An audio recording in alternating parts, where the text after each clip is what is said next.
오라 우리가 여호와께 노래하며 우리의 구원의 반석을 향하여 즐거이 외치자. 우리가 감사함으로 그 앞에 나아가며 시를 지어 즐거이 그를 노래하자. 여호와는 크신 하나님이시요 모든 신들보다 크신 왕이시기 때문이로다. 아멘.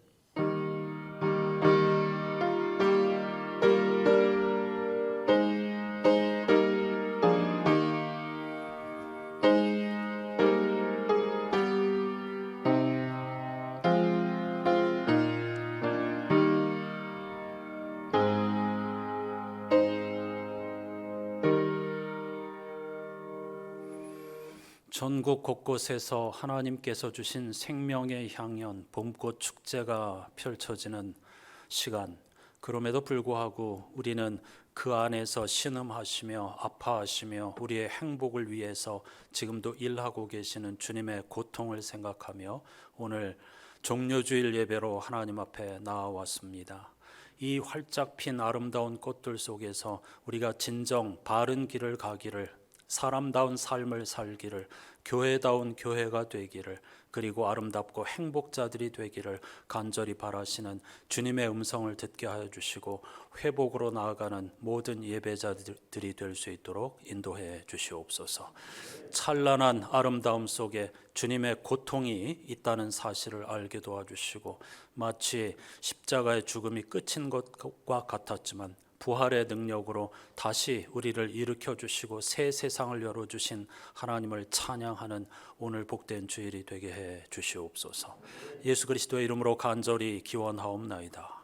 아멘.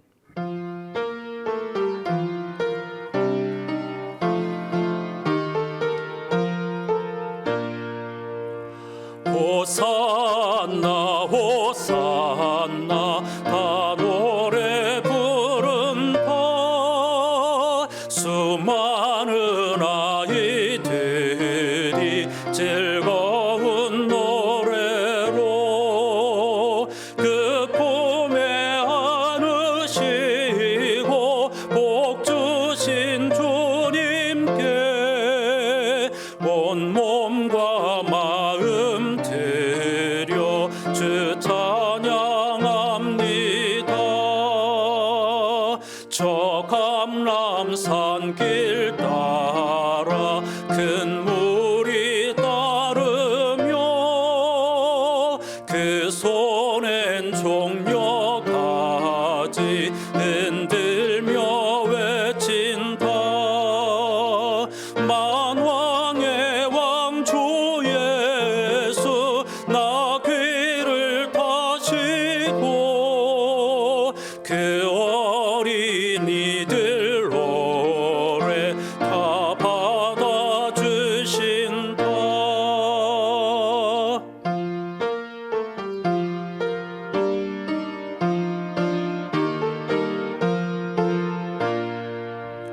호산나 그의 노래 우리도 부르자.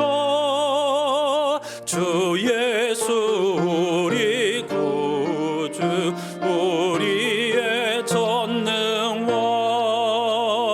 온 몸과 마음 다해 목소리 높여서 영원히 기쁜 노래 주 앞에 드리자.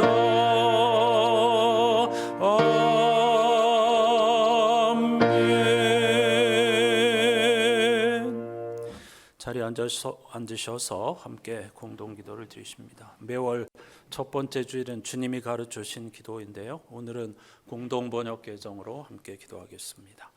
하늘에 계신 우리 아버지, 온 세상이 아버지를 하느님으로 받들게 하시며 아버지의 나라가 오게 하시며 아버지의 뜻이 하늘에서와 같이 땅에서도 이루어지게 하소서. 오늘 우리에게 필요한 양식을 주시고 우리가 우리에게 잘못한 일을 용서하듯이 우리의 잘못을 용서하시고 우리를 유혹에 빠지지 않게 하시고 악에서 구하소서. 나라와 권세와 영광이 영원토록 아버지의 것입니다. 아멘. 하나님의 나라 예수 그리스도께서 우리에게 활짝 열어주셨지만 아직 완성된 것은 아닙니다. 그 나라를 갈망하면서 다 같이 침묵으로 우리의 부족함, 우리의 한계성을 고백하십시다.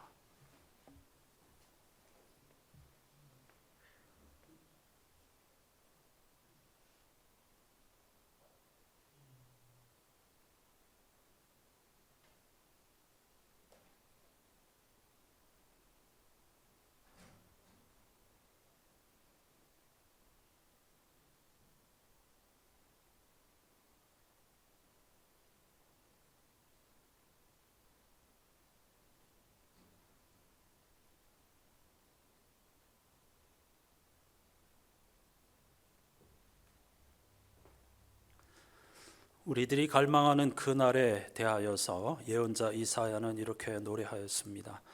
그때 달빛은 햇빛처럼 밝아지고 햇빛은 7배로 밝아져 이래 동안 비추는 빛을 한데 모은 것처럼 되리라.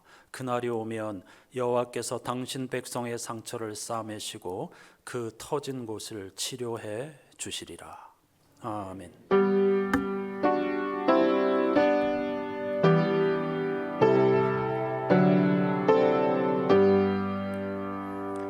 그리스도인들이 믿는 도리를 화면을 보시면서 사도신경으로 고백합니다.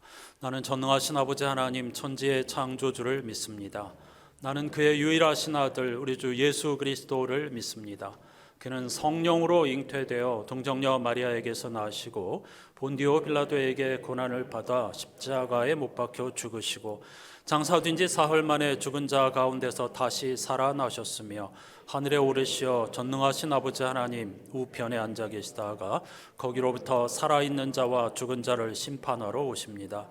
나는 성령을 믿으며 거룩한 공교회와 성도의 교제와 죄를 용서받는 것과 몸의 부활과 영생을 믿습니다. 아멘. 고난주간인 이번 주 성서일과표에 포함된 시편 31편 말씀 일부를 교독합니다. 여호와여, 내가 고통 중에 있사오니 내게 은혜를 베푸소서. 내가 근심 때문에 눈과 영혼과 몸이 쇠하였나이다.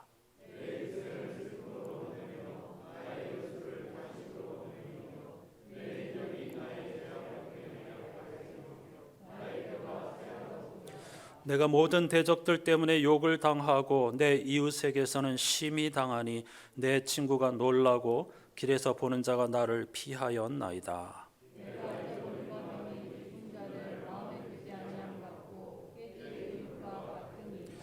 내가 무리의 비방을 들었으므로 사방이 두려움으로 감싸였나이다. 그들이 나를 치려고 함께 의논할 때에 내 생명을 빼앗기로 꾀하였나이다.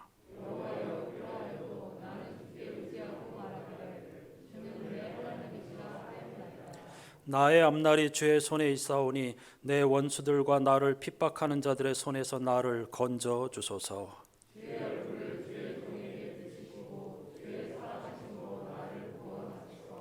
아멘. 주님의 고난의 의미를 생각하며 찬양하십시다.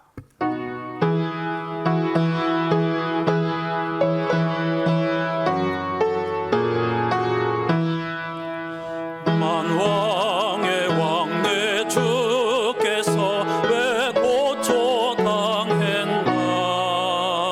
이 벌레 같은 날 위해 그 보혈 흘렸네. 십자가 내가 처음 볼 때에 나의 맘에 큰 고통 사라져. 오늘 믿고서 내 눈 밝았네. 참 내 기쁨 영원하도다. 주 십자가 못 박힘은 속죄함 아닌가. 그 긍휼함과 그 은혜 말할 수 없도다. 십자가 내가 처음 볼 때에 나의 맘에 큰 고통 사라져. 오늘 믿고서 내 눈 밝았네. 참 내 기쁨 영원하도다.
말씀으로 천지 만물을 창조하신 하나님 아버지, 따뜻한 햇빛으로 새 봄을 허락하셔서 저희들 주의 섭리를 알게 하시니 감사드립니다. 오늘 또 생명의 빛을 우리에게 비추사 잠들었던 우리의 영혼을 깨워 주시옵소서. 특별히 거룩한 성일에 평화의 왕으로 이 땅에 오신 주님을 생각하며 종려주일로 지키게 하시니 감사를 드립니다. 이 시간 예배를 통하여 십자가의 사랑, 십자가의 은혜를 회복하는 시간 되게 하옵소서. 그리하여 세상을 살아가면서 잘못된 습관과 생각으로 하나님의 영광을 가리지 않게끔 영적인 안목과 분별력을 주시옵소서. 하지만 주님, 우리의 삶을 돌아볼 때 하나님의 능력보다 세상의 염려와 걱정 속에 주님이 원하시는 것을 깨닫지 못하고 자신의 안위를 위한 시간들을 고집하며 달려왔습니다. 십자가 보혈로 씻어주시고 한없는 사랑으로 회복시켜 주시옵소서. 자비로우신 하나님 아버지, 이 시대가 너무 혼란스럽습니다. 남북관계가 이익과 갈등 속에 있고 정치, 경제, 사회적으로도 많은 어려움 가운데 있습니다. 여야 지도자들은 백성의 고통을 외면하고 자당의 이익을 위하여 끝없는 정쟁을 지속하고 있습니다. 먼저 위정자들에게 함께 하셔서 하나님을 두려워하게 하시고 국민의 뜻을 받아들여 섬기는 지혜와 분별력을 허락하여 주시옵소서. 분단의 아픔을 안고 있는 유일한 민족이 복음으로 속히 통일되기를 원합니다. 지구촌 곳곳의 전쟁과 지진으로 삶의 터전을 잃어버린 사람들이 너무나 많이 있습니다. 세계 곳곳에서 돕는 손길과 기도에 함께하사 그 땅에 놀라운 회복의 은혜를 내려주시고 전쟁과 재난으로 고통받는 백성들에게 하나님의 위로와 평안을 내려 주옵소서. 하나님 아버지, 내일부터 고난주간이 시작됩니다. 고난주간을 통하여 주님이 당하신 고난을 생각하며 저희의 허물과 연약함과 부족함을 깨닫는 진정한 회개가 있는 시간이 되게 하옵소서. 무엇보다도 우리 안산교회가 세상 가운데서 선한 영향력을 펼쳐나갈 수 있도록 도와주시고 그리스도의 거룩한 몸을 이루는 교회로서 세상에서 하나님의 영광과 구원의 빛을 발하는 교회가 되기를 소망합니다. 원치 않는 질병과 경기축으로 어려움을 겪고 있는 성도들을 위해 기도드립니다. 치유의 능력으로 건강을 회복시켜 주시고 근심하는 마음으로 일하는 손길을 만져주셔서 고난 가운데 이길 힘을 주옵소서. 뜻하지 않는 상황으로 경제적 어려움에 처해 있는 성도들의 직장과 일터와 가정을 지켜주시고 이 모든 어려움을 극복할 수 있도록 지혜와 용기를 주시옵소서. 오늘 단위에 세우신 목사님을 통하여 전해지는 말씀으로 저희의 심령이 그리스도의 사랑으로 채워지게 하시고 변화되어짐을 믿습니다.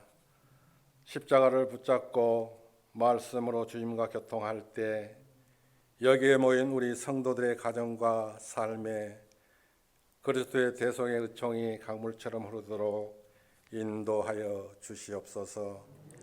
저희를 구원하시기 위해 이 땅에 오신 예수 그리스도의 이름으로 기도드립니다. 아멘.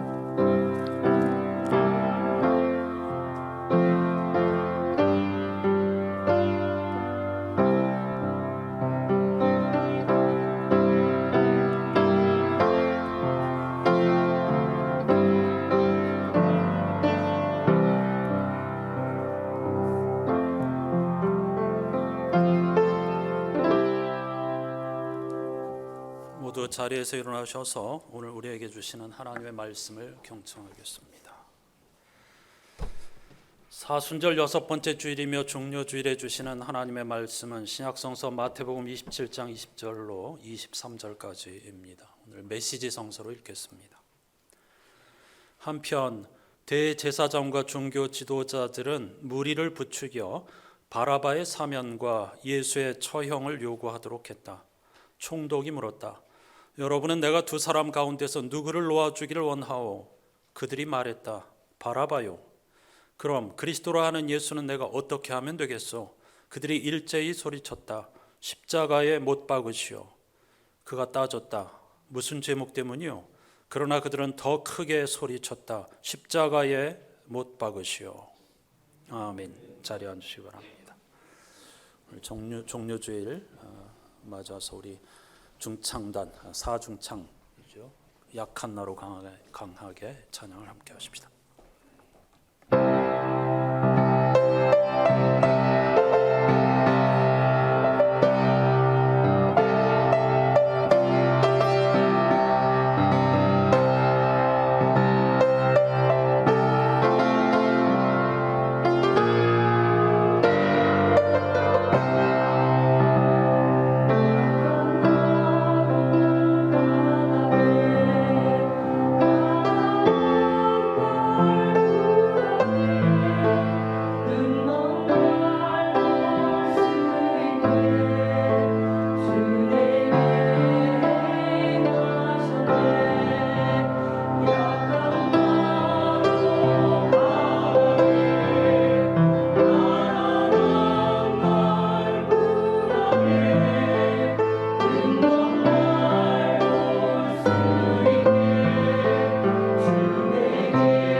고맙습니다.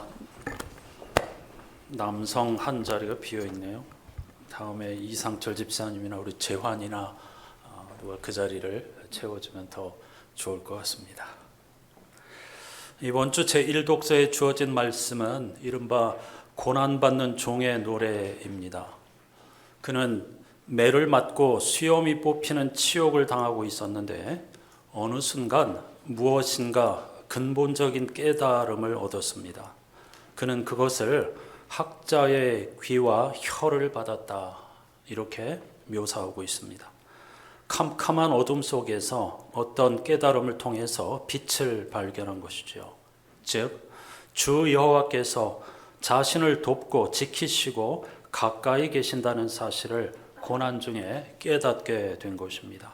그래서 얻어맞고 수염이 뽑히고 침뱉음을 당해도 그는 전과 다르게 그것을 전혀 수치로 느끼지 않게 되었다는 고백이 제1독서 가운데 담겨 있습니다. 방금 중창단 찬양을 통해 함께한 약한 나로 강하게, 가난한 나를 부하게, 눈먼 나를 볼 수 있게 해주셨다 하는 내용도 그런 깨달음 끝에서 나온 찬양일 것입니다. 십자가와 부활의 예수 그리스도께서 즐거울 때나 슬플 때나 좋을 때나 고난의 순간에나 태어남의 순간이나 죽음의 순간에나 언제 어디서나 우리와 함께 하신다는 사실을 실제로 경험하고 고난받는 종처럼 하나님의 임재를 경험하는 부활절이 되시기를 주님의 이름 절기가 되시기를 주님의 이름으로 축복합니다.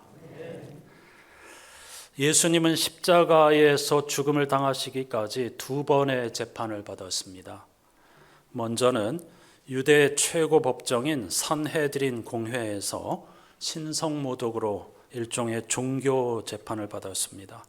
유대 사회는 하나님을 섬기는 일종의 신성국가이니까 최고 법정은 종교 재판소라고 해도 과언이 아닙니다. 물론 국회의원들이 모이는 곳이죠. 그러나 그들은 종교적인 결정권까지도 함께 가지고 있었습니다. 마태복음 기자에 따르면 그 재판은 공개적으로 열린 재판이었는데 따라서 사람들이 예수님의 얼굴에 침을 뱉고 주먹으로 치고 손바닥으로 때렸다 이렇게 보고하고 있습니다. 심지어 그리스도야 너를 때린 사람이 누구인지 알아맞혀 보아라 하고 비아냥대기까지 하였습니다. 너 자칭 그리스도라며 메시아라며 여기 수많은 사람들이 너의 뺨을 때리고 침을 뱉었는데 누가 그랬게 알아맞혀 봐 이렇게 놀리기까지 했다는 것입니다. 여기에 대해서 주님은 한마디도 대답하지 않으셨습니다. 두 번째는 로마 총독이 주관하는 법정이었습니다. 당시 로마의 지배를 받고 있던 유대 사회는 사형 선고의 권한이 없었습니다. 따라서 그들은 예수를 죽이기 위하여서 영리하게도 정치범으로 로마 제국의 재판소에 고소를 하였던 겁니다. 예수가 자칭 유대인의 왕이라고 하면서 로마 황제 숭배를 거부한다는 것이죠. 당시 로마 제국은 황제를 신으로 숭배하는 사회였기 때문에 내가 유대인의 왕이다 하면 로마 제국의 식민지인 유대인으로서 그 로마의 통치 자체를 거부하는 위험한 발언이 되는 것입니다. 따라서 빌라도를 옴짝달싹할 수 없게 만든 것입니다. 빌라도는 매우 난감한 처지에 놓였습니다. 할 수 없이 예수를 신문하였지만 뚜렷한 죄목을 찾을 수가 없었습니다. 그저 약간 정신이 이상한 사람이 내뱉는 헛소리겠지 그 정도 생각을 하였던 것 같습니다. 따라서 빌라도는 예수를 향하여서 당신이 유대인의 왕이 맞느냐고 묻습니다. 예수께서는 별다른 대답을 하지 않았습니다. 그러자 보라고 지금 사람들이 이렇게 여러 가지로 당신에게 불리한 증언을 하고 있는데 자칫하면 죽을 수도 있는데 이런 사람들의 고발하는 큰 소리가 들리지 않는다는 말인가? 왜 아무 말도 하지 않느냐고 다그쳤지만 예수께서는 역시 한마디도 대답하지 않았습니다. 그것을 마태복음 기자는 빌라도가 매우 예수님의 행위에 대해서 이상히 여겼다 이렇게 기록을 하고 있습니다. 고민에 빠진 빌라도는 한 가지 제안을 합니다. 우리 사회에도 그렇지만은 큰 명절에 특사를 베푸는 관행이 그 시대에도 있었던 것 같습니다. 따라서 유대 유월절이라고 하는 가장 중요한 명절을 맞아서 한 명을 풀어주는 그런 관례가 있어서 빌라도 생각으로는 아마 이 제도를 이용하면 그다지 큰 죄가 없어 보이는 예수라는 사람을 풀어줄 수 있을 거라고 생각을 했던 것 같습니다. 그래서 제안을 합니다. 우리가 잘 아는 것처럼 빌라도를 풀어주기를 원하는가 아니면 예수를 풀어주기를 원하는가 하고 묻습니다. 이것이 이번 주 복음서 본문에 소개되는 그런 본문인데요. 개역 개정 성서는 불분명하지만 난하주 즉 본문 아래에 작은 글씨로 기록이 되어 있습니다. 바라바라고 하는 사람의 이름이 예수였다 하는 것을 기록을 하고 있고, 새번역은 그것을 본문으로 끌어올리긴 하였지만 바라바 예수 할 때 그 예수를 괄호 안에 묶어서 처리하고 있는 것을 성서 일과표에서도 볼 수가 있습니다. 따라서 이 빌라도가 지금 세우는 두 사람은 모두 다 본명이 같은 예수라는 이름을 가진 사람이었습니다. 별명이 있죠. 하나는 바라바라고 하는 예수이고 하나는 그리스도라고 하는, 자칭 그리스도라고 하는 예수입니다. 유대인들에게 있어서 예수는 매우 흔한 이름입니다. 구원자라는 뜻, 그들은 구원을 갈망하면서 살았기 때문에 그 좋은 의미의 이름을 붙이기를 좋아하였죠. 그리고 구약 성서의 여호수아나 호세아도 모두 예수와 똑같은 뜻입니다. 그래서 아주 좋아하는 이름이며 일상적인 이름이었습니다. 바라바는 무슨 뜻인가? 정확하게 발음하면 바라빠 이렇게 되는데요. 아빠의 아들이라는 뜻입니다. 신약성서에 보면 사도 바울이 아빠, 아버지 이런 표현을 많이 사용하죠. 하나님께서 우리가 하나님을 아빠, 아버지라고 부르게 하셨다. 그런 이야기를 로마서나 갈라디아서에서 사도 바울이 전해주고 있습니다. 여기 많은 사람들이 아빠를 우리와 발음이 비슷하다고 생각하면서, 물론 비슷하죠. 거의 똑같죠. 어린아이들이 친근하게 아빠하고 부르는 것과 똑같다고 이야기하는 분들이 있는데 그건 오해입니다. 아빠라고 하는 아람어 발음은 하나님이라는 뜻입니다. 결코 천진난만한 아이가 함부로 부르는 그런 의미가 아닙니다. 거룩하시고 전능하신 하나님을 아버지로 부를 수 있게 되었다. 그런 사실을 사도 바울이 말하고 있는 것이죠. 따라서 바라빠, 아빠의 아들이라는 것은 직역하면 하나님의 아들이라는 뜻입니다. 신의 아들이라는 뜻이죠. 이 이름에 상당히 많은 것이 달려 있습니다. 별명이 바라빠였다는 것은 그 당시에 이 사람의 위치, 그리고 유대 사회에서 그가 차지하는 자리가 얼마나 중요한 것이었는가 하는 것을 충분히 짐작할 수가 있습니다.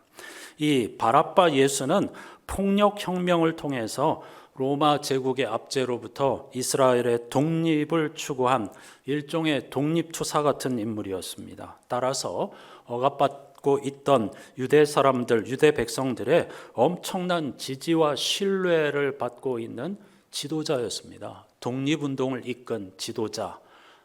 여기 우리말 성서에 강도라고 번역을 했는데 잘못된 번역입니다. 유대 민족 전체에 우리나라도 독립운동을 할 때에 이 투사들이 큰 지지와 존경을 받았듯이 유대 사회에서 독립운동의 지도자였습니다. 그런데 이런 나약한 평화주의 방법 같은 걸로는 안 된다고 생각하고 이 바라빠는 폭력혁명을 통해서 유대 사회의 독립을 꿈꾸었던 것이고, 사람들은 오히려 그것을 통쾌하게 생각했고 그것을 통해서 독립을 이루는 것이 훨씬 더 빠르고 가능성이 크다고 생각을 하였던 것이죠. 또한 이 바라빠는 아마도 유력 랍비 가문의 후손이었을 것이라고 학자들은 추측을 하고 있습니다. 반면 그리스도라고 칭하는 예수는 나사렛이라고 하는 당시로서는 듣도 보지도 못하던 작은 도시, 즉 촌사람이었고 세리와 죄인과 어울리는 못나고 한심한 놈이라는 비웃음을 받는 사람이었습니다. 예수는 한없이 나약한 모습으로 한마디 변명도 하지 않고 체포되어서 지금 재판을 연달아 받고 있는 중입니다. 이 재판에서 사람들은 예수의 얼굴에 침을 뱉고 주먹으로 치고 손바닥으로 등을 때렸습니다. 그런데도 그는 아무 말도 하지 않았습니다. 어찌 보면 변명하고 살 수 있는 길을 모색할 수 있었을 텐데도 그는 답답한 빌라도의 추궁과 호소에도 아무 말도 하지 않았습니다. 초기 그리스도인들은 이사야 50장 6절 이 제1독서에 있는 고난받는 종의 노래를 읽으면서 예수 그리스도의 고난에 대한 암시, 그것을 미리 내다본 이사야의 예언이었다, 이렇게 이해를 하였습니다. 문제는 당시 유대인들이 원하는 예수는 나약한 예수가 아니라 강력한 힘과 능력, 전투력을 가진 예수였다는 겁니다. 그들은 매를 맞고 죄인과 약자 따위와 어울려 다니는 무능한 예수가 아니라 신의 아들이라고 하는 이름 그대로 강력한 힘과 무기와 전투력으로 무장한 바라빠 예수를 원했습니다. 그럼 예수는 어떻게 하면 좋겠느냐 하고 빌라도가 물었을 때에 그들은 십자가에 못 박으라고 한 목소리로 외쳤습니다. 물론 마태복음 기자는 대제사장과 종교 지도자들이 이런 시나리오를 짜놓고 무리들을 선동하였다, 이렇게 배경을 설명하고 있습니다. 그들의 외침에 빌라도는 한 걸음 물러설 수밖에 없었는데, 그럼에도 불구하고 마지막으로 이 사람이 도대체 무슨 잘못을 했느냐고 따졌습니다. 그런데 이 무리들의 반응이 놀랍습니다. 이 사람은 이런 잘못을 했고 저런 잘못을 했고 따라서 기승전결에 따라서 사형을 선고해야 합니다라고 대답하는 것이 아니고, 빌라도가 도대체 이 사람이 무슨 잘못을 했단 말이냐 하고 따졌을 때에 그들의 대답은 십자가에 못 박으시오였습니다. 거칠게 표현하면 닥치고 십자가에 못 박으라는 겁니다. 그게 정해진 답이고 무조건 당신은 그렇게 해야 한다는 겁니다. 만일 그 권한을 사용하지 않으면 당신은 로마 총독으로서 직무를 유기하는 것이 된다 하는 압박을 가한 것이죠. 당황한 빌라도는 군중들의 요구에 굴복하면서도 손을 씻음으로써 자신은 이 일에 대한 책임이 없음을 분명히 강조하였습니다. 그러자 무리들은 그 사람의 피를 우리들과 우리의 자손에게 돌리시오 하고 소리쳤습니다. 그게 마태복음 27장 25절 말씀입니다. 그러자 온 백성이 대답하였다. 그 사람의 피를 우리와 우리 자손에게 돌리시오. 그런데 당시 유대인 무리들은 그들의 이런 외침이 나중에 어떤 비극을 불러올지 미처 알지 못하였습니다. 불행하게도 수많은 그리스도인이 이 구절을 아주 오랜 세월 동안 유대인들에 대한 차별과 박해를 정당화하는 근거로 사용하였습니다. 이들이 이 잘못을, 즉 예수를 십자가에 못 박은 죄를 우리와 우리 자손들에게 돌리라고 했기 때문에 이들을 박해하는 것은 당연한 것이다. 이것이 수많은 그리스도인들의 논리였습니다. 고대로부터 유대 민족이 걸었던 순환의 역사를 우리는 너무나도 잘 알고 있습니다. 중세는 물론 20세기에 이르기까지 전 세계 수많은 지역의 게토와 아우슈비츠 학살에 이르기까지 이 한 구절을 근거로 수많은 그리스도인들이 유대인들을 번제물, 홀로코스트가 번제물이라는 뜻이죠. 제물이라는 겁니다. 하나님께 바치는 제물로 유대인들을 삼았는데 인간의 잔인성과 무지를 생각하면 이 한 구절을 읽을 때마다 나의 하나님 어찌하여 나를 버리십니까? 라고 절규했던 예수님의 십자가의 외침이 생각나지 않을 수가 없습니다. 그런데 이와 같이 성서 구절을 오해하고 문자적으로 혹은 독단적으로 해석하여 어처구니 없는 일을 행한 역사적 사례가 너무나도 많습니다. 십자군 전쟁도 그랬고 중세에서 근대까지 이루어진 수많은 마녀 사냥도 모두 성서의 구절을 문자적으로 적용한 결과, 끔찍한 결과였습니다. 그 사례들 가운데서 한 가지를 말씀드리기 전에 찬양을 한 곡 듣겠습니다. 카운터 테너, 좀 생소하실 텐데요. 카운터 테너가 부르는 주기도 기도입니다. 오늘 첫째 주일을 맞아 아까 주님의 기도를 같이 암송했었는데요. 이번에는 찬송으로 잠깐 들어보겠습니다.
시험에 들게 마시고 아예서 구원하소서. 대개 주의 나라 주의 권세 주의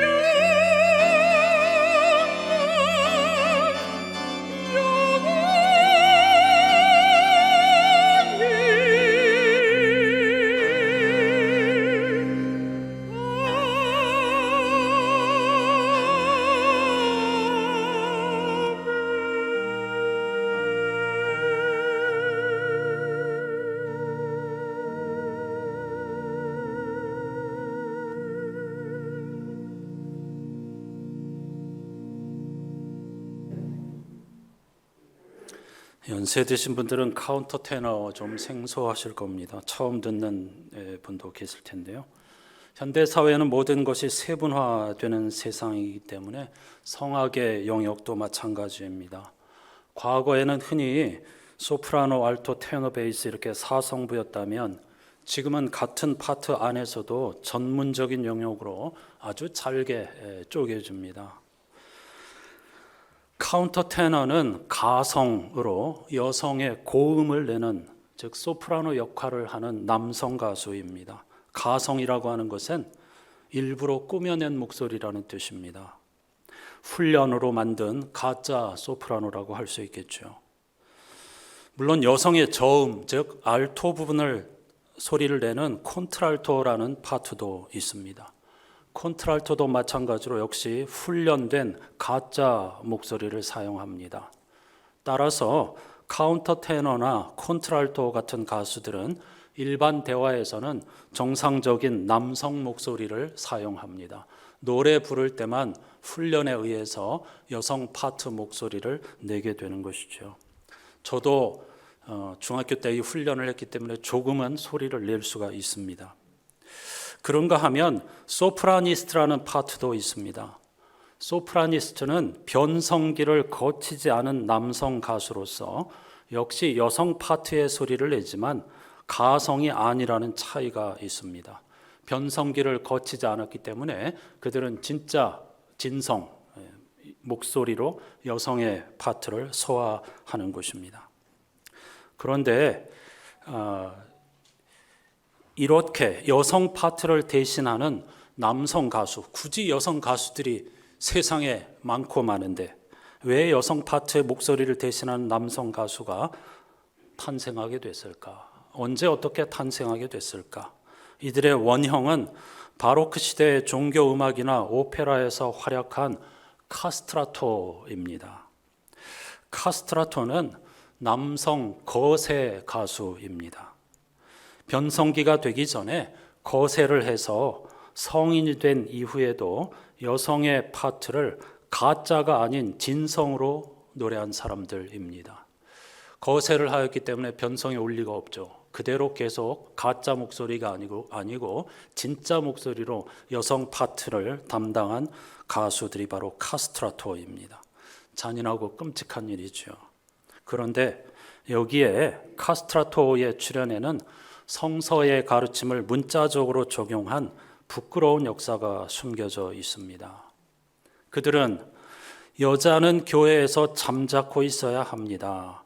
여자에게는 말하는 것이 허락되어 있지 않습니다. 라는 고린도전서 14장과 여자는 조용히 언제나 순종하는 가운데 배워야 합니다.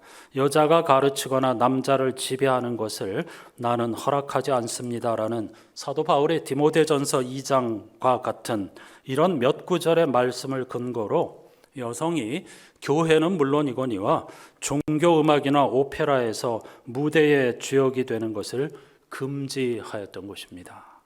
특히 사순절 직전의 축제인 사육제 기간의 공연에서는 여성 가수를 절대로 허락하지 않았습니다. 따라서 오래전부터 그러한 여성 가수를 대신할 남성을 키우기 위해서 거세라는 만행까지 저질렀던 것입니다.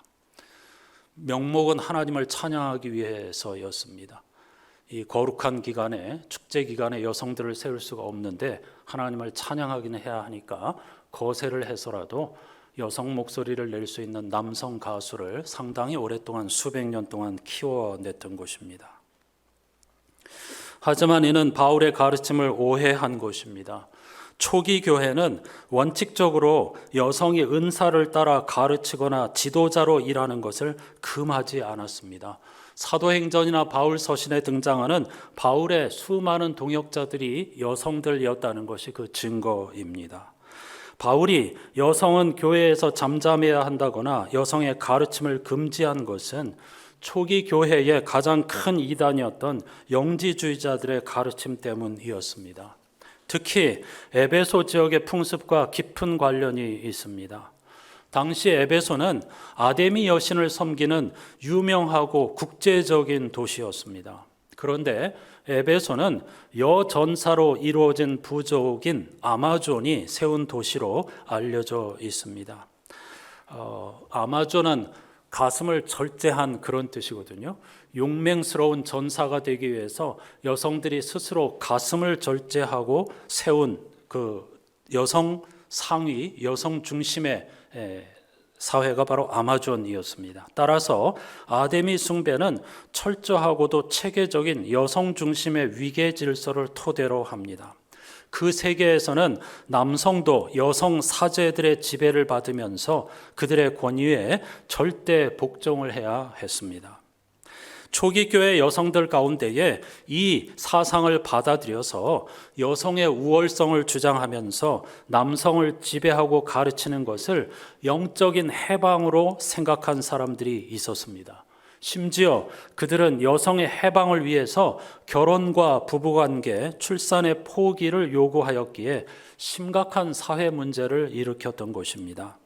바울은 그런 그들의 현상 사례를 지적하면서 잘못된 영지주의자들의 가르침을 받아들이지 말라고 한 것이지 교회에서 여성을 무조건 입 다물라고 하거나 여성이 성서를 가르치는 것을 금지한 것이 결코 아니었습니다. 그 시대의 사회적인 배경을 전혀 알지 못하기 때문에 이런 어처구니 없는 일을 저지르게 된 것입니다.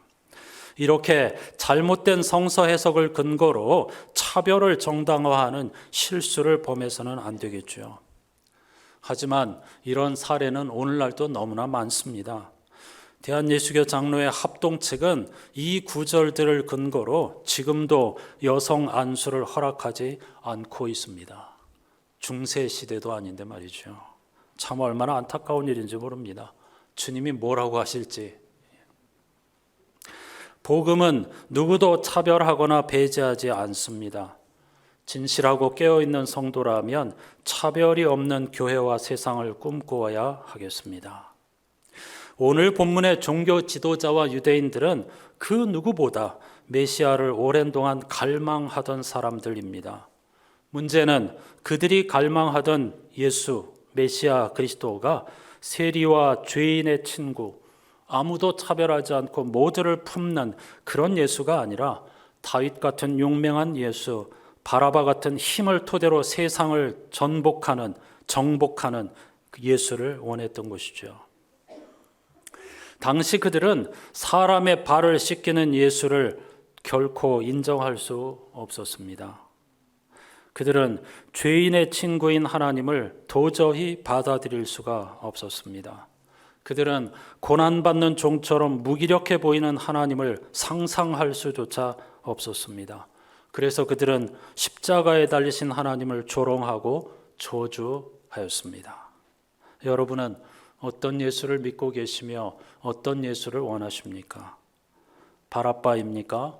아니면 고난받는 종입니까? 오늘은 사순절 6번째 주일이며 고난주간을 시작하는 종려주일입니다.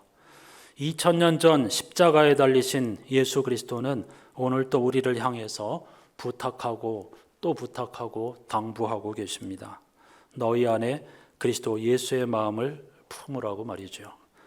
제2독서 빌립보서 2장 5절로 11절 말씀을 끝으로 읽고 찬양하십시다.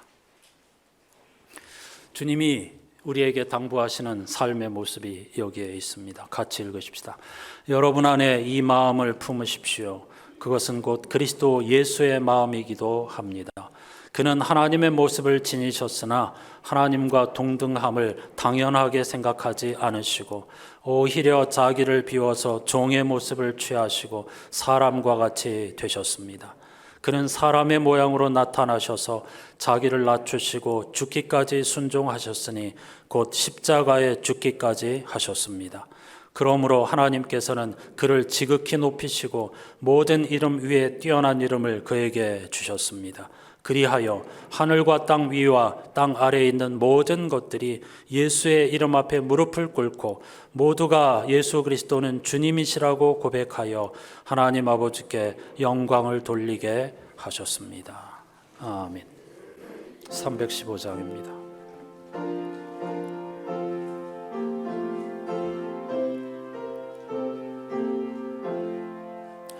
내 주 되신 주를 참 사랑하고 곧 그에게 죄를 다 고합니다. 그는 은혜를 주신 내 예수시니 이전보다 더욱 사랑합니다. 주 날 사랑하사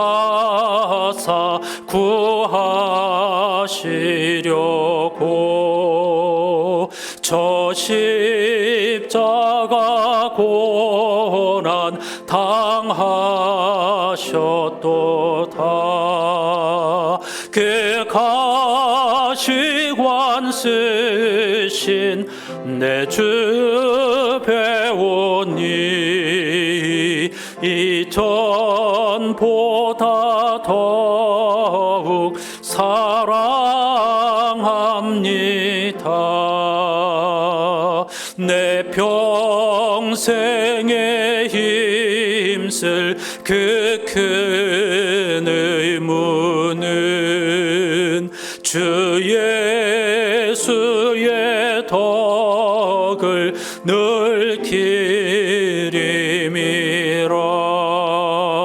숨질 때에까지 내 할 말씀은 이전보다 더욱 사랑합니다.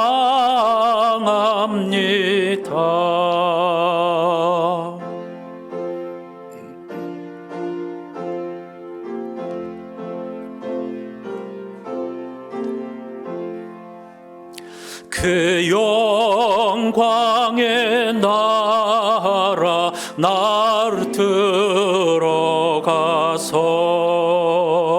그 풍성한 은혜 늘 감사하리. 금멸류관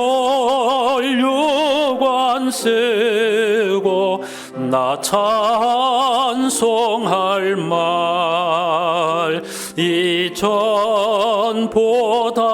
더욱 사랑합니다.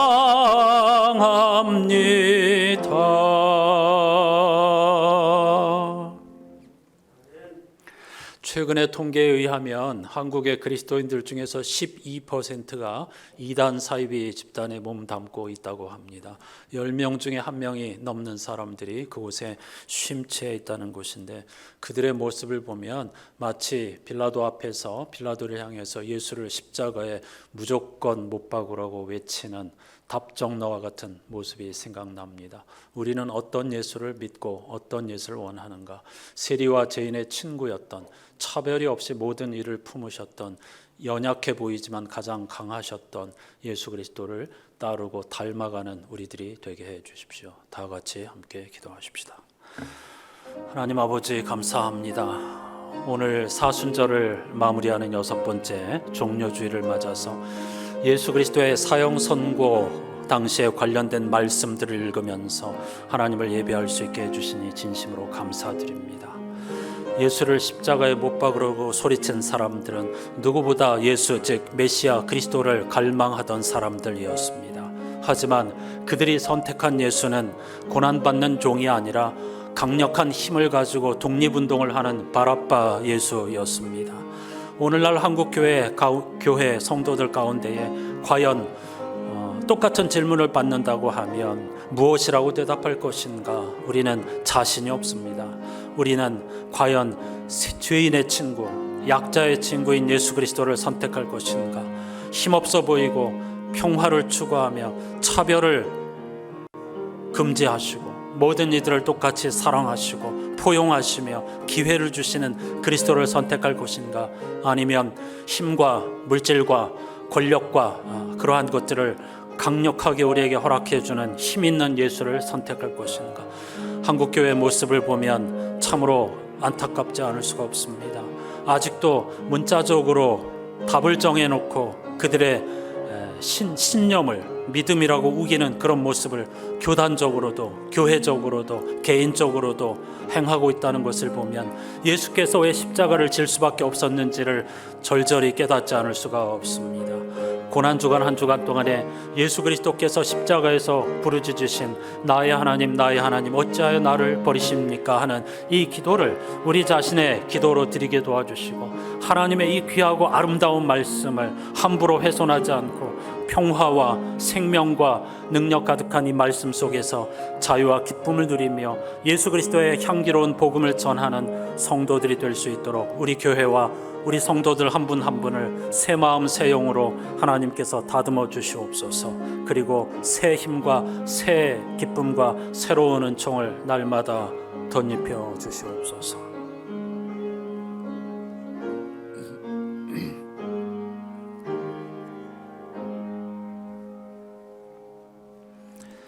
하나님 감사합니다. 사순절을 마무리하는 6번째 종료주일을 맞아서 예수 그리스도의 십자가 사형 선고에 관한 말씀을 읽으면서 예배하게 하여 주심을 참으로 감사드립니다. 누구보다도 예수 그리스도 메시아를 갈망하였던 무리들은 고난받는 종이 아닌 바라빠 예수, 혁명, 폭력을 동원해서라도 우리를 해방시켜 줄 수 있을 것처럼 보였던 바라빠 예수를 원하였습니다. 오늘날 수많은 교회와 성도들은 과연 어떤 예수를 믿으며 어떤 예수를 갈망하고 있을까요? 우리들의 현실, 교회에 무너져가는 모습을 보면 고난받는 종, 차별이 없이 특히 약자와 죄인들까지도 품고 사랑하는 그런 예수 그리스도가 아니라 물질과 권력과 힘과 지식과 풍요를 주는 예수를 지금도 갈망하면서 심지어는 그것을 거짓된 약속으로 포장한 이단 사이 집단에까지 많은 사람들이 영혼을 팔아 넘기고 있습니다. 부디 우리는 십자가에 달리신 고난받는 종이신 예수 그리스도가 하나님의 아들이심을 믿게 도와주시고 그분의 죽으심이 인류를 구원할 수 있는 하나님의 지혜와 능력이었음을 고백하는 한 분 한 분이 되게 해 주시옵소서. 우리 역시 진정 그리스도인이라고 하는 이름에 걸맞게 고난받는 자리에까지라도 내려가게 도와주시고 죄인과 약자를 품고 차별을 정당화하지 않으면서 하나님의 아름답고 매력적인 말씀을 함부로 훼손하지 않으며 문자적으로 오해하지 않고 이 거룩하고도 아름답고 능력 있는 말씀으로 세상을 아름답게 만들어가는 성도들 한 분 한 분이 되게 해 주시옵소서. 고난주간입니다. 예수 그리스도께서 십자가에서 부르짖으신 나의 하나님 어찌하여 나를 버리십니까? 이 기도를 오늘 현실을 바탕으로 하여서 우리 자신의 입술로 고백하는 한 주간이 되게 해주시고 거기서 절망하는 것이 아니라 하나님의 놀라운 사랑과 부활의 능력을 경험하고 빛을 보는 이사야의 고난받는 종과 같은 경험을 하는 우리들이 되게 해 주시옵소서. 이 한 주간 동안에도 산모와 환우들에게 특별한 은혜를 베풀어 주시고 우리의 자녀들이 예수 그리스도의 복음 안에서 진리를 보게 해 주시옵소서. 예수 그리스도의 이름으로 간절히 기도하옵나이다. 아멘.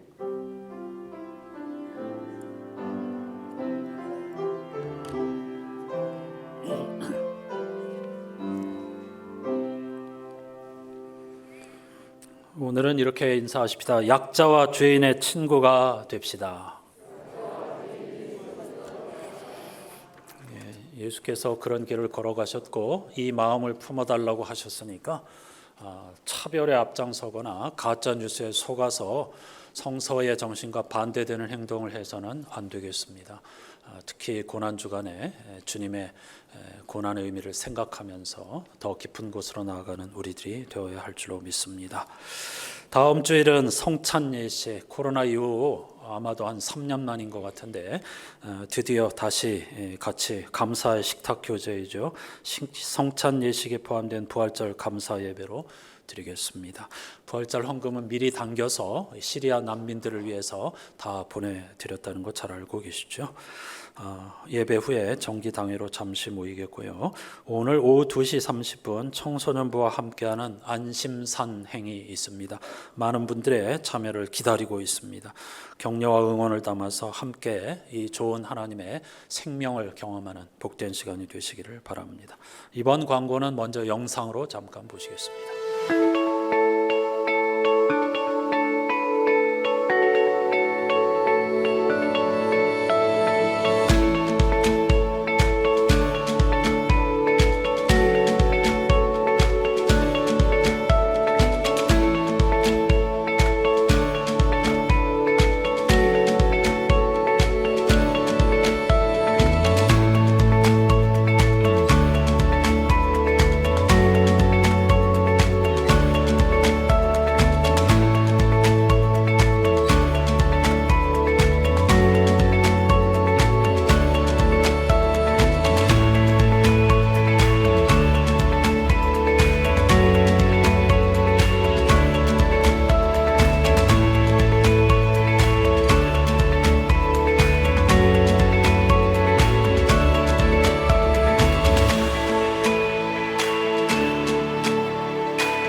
박수 한번 해도 될 것 같죠?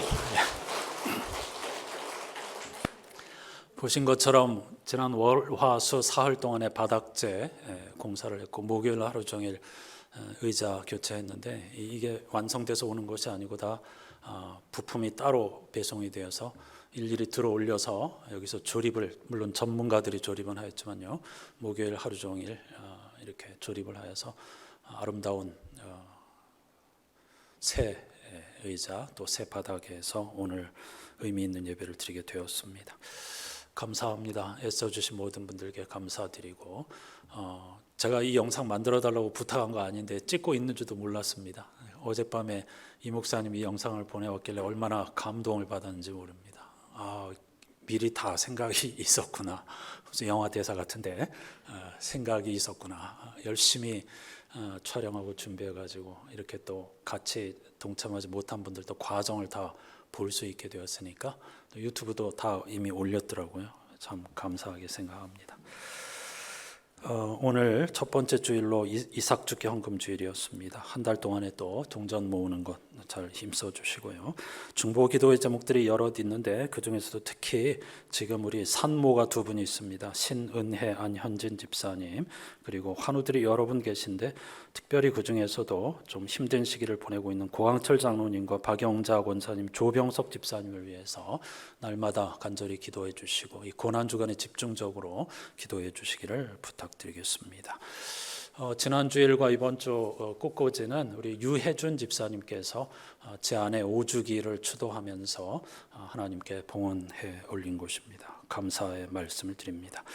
신앙 실천 한번 같이 읽어보실까요? 부활절 시즌을 맞아 복음과 구원을 주제로 한 양서 읽기에 도전합시다. 다음 주일 부활절이고 이제 상당히 오랜 동안의 부활절기를 지나게 되는데 부활이 도대체 뭔가 그걸 실제로 일상에서 경험하기 위해서 책 한 권 정도 선택해서 읽어보라고 권해드리고 싶은데 오늘 주보 책의 집에 소개된 책을 선택하는 것도 좋은 방법이라 이렇게 생각이 됩니다. 아주 좋은 책이니까요. 꼭 구원에 관하여서 구원이란 무엇인가 이런 책을 읽고 열심히 공부하셔야 됩니다. 이 중요한 구원의 문제를 그냥 가만히 앉아가지고 얻으려고 하면 안 되겠죠. 그래서 할 수 있는 한 최선을 다해서 노력하시기를 권해드리고 싶습니다. 우리 오늘 그 한 달에 한 번 예배당에 오시도록 이렇게 모셔오고 있는데 첫 주일을 맞아서 최성심 권사님, 그리고 그동안 계속 예배당에 못 나오시던 최정덕 권사님 오늘 같이 오셔서 예배 드렸습니다. 감사한 일이고 또 이희자 권사님의 부군 남편이신 박광훈 집사님께서도 지난주일부터 같이 예배 드리고 있습니다. 감사합니다. 괴롭히지 않을 테니까 염려하지 마시고 편하게 예배 드리시면 됩니다. 이 세 분을 위해서 한번 박수로 환영하도록 하겠습니다.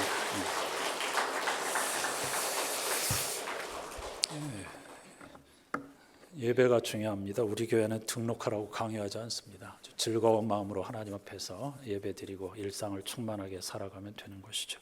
다 같이 자리에서 일어나셔서 찬양하십시다.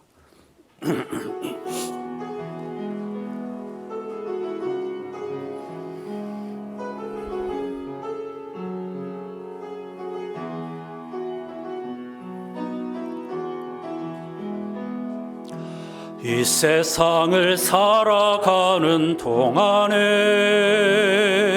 나의 힘을 의지할 수 없으니 기도하고 낙심하지 말 것은 주께서 참 소망이 되심이라.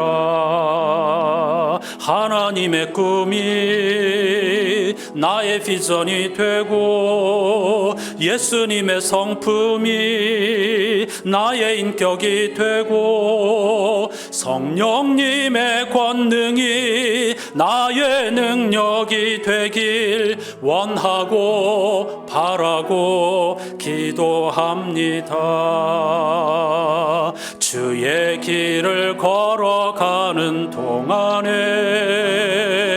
세상의 것 의지할 수 없으니 감사하고 낙심하지 말 것은 주께서 참 기쁨이 되심이라. 서로를 축복하며 하나님의 꿈이 나의 비전이 되고 예수님의 성품이 나의 능력이 되고 성령님의 권능이 나의 능력이 되길 원하고 바라고 기도합니다. 원하고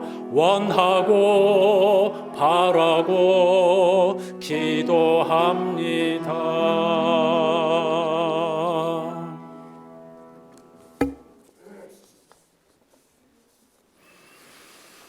여러분 안에 이 마음을 품으십시오. 그것은 곧 그리스도 예수의 마음이기도 합니다. 그는 하나님의 모습을 지니셨으나 하나님과 동등함을 당연하게 생각하지 않으시고 오히려 자기를 비워서 종의 모습을 취하시고 사람과 같이 되셨습니다.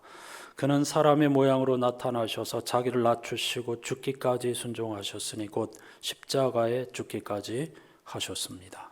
아멘. 우리 구주 예수 그리스도의 은혜와 하나님 아버지의 사랑과 성령님의 말로 닿을 수 없는 탄식과 교제가 예수 그리스도의 마음을 품고 이 세상을 아름답고 평화롭고 찬란한 세상으로 만들기 위해서 주님의 길을 걷기 원하는 모든 예배자들의 삶의 자리에 영원히 함께해 주시옵기를 간절히 축원하옵나이다. 아멘.